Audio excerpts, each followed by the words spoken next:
You are listening to News and Blues podcasts.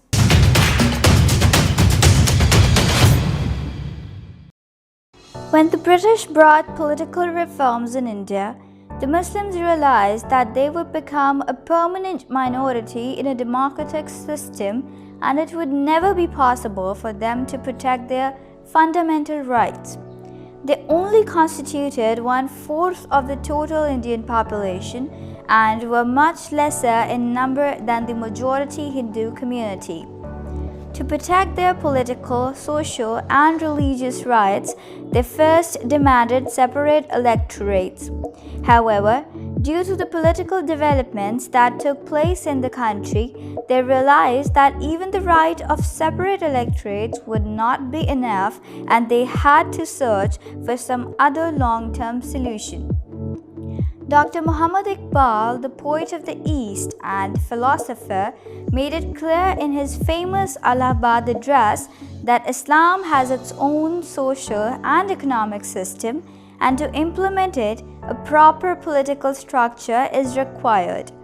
When Azam Muhammad Ali Jinnah came back to India to reorganize Muslim League and to make it a political party of the Muslim masses, he got the opportunity to interact with Dr. Muhammad Iqbal. Iqbal tried to persuade Jinnah through his letters that the only solution available is a separate state for the Indian Muslims where they could spend their lives according to the teachings of Islam.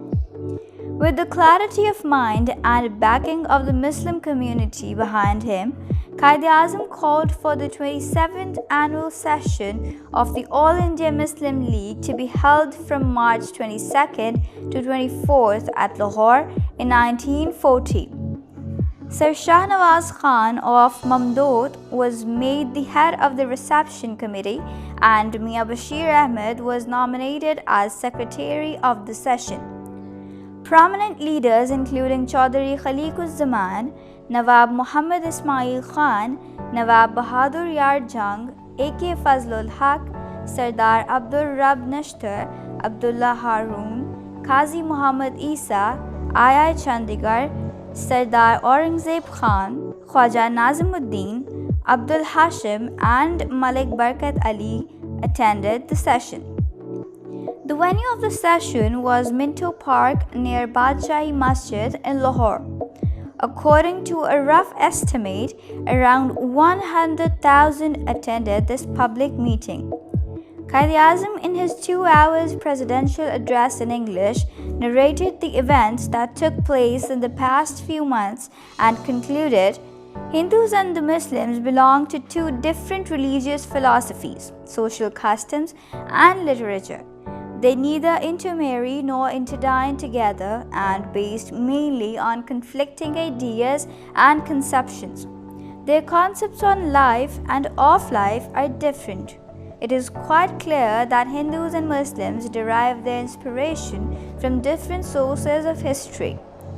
The official name of the resolution was Lahore Resolution. It was the Hindu newspapers including Partap, Bande Mataram, Milab, Tribune, etc., who devised the name Pakistan Resolution. However, the idea was appreciated by the Muslim masses, and the resolution is more known as Pakistan Resolution.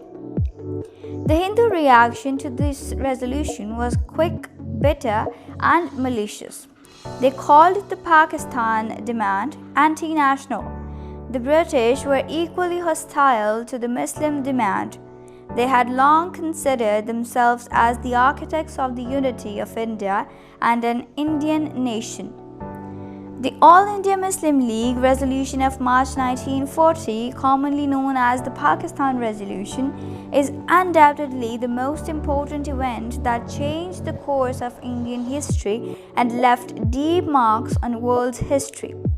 It gave new energy and courage to the Muslims of the region, who gathered around Quaid from the platform of the Muslim League to struggle for their freedom. The zestful leadership of the Quaid and the commitment and devotion of the Muslim followers made it possible for them to achieve an independent state within 7 years of their struggle, especially when all the odds were against them.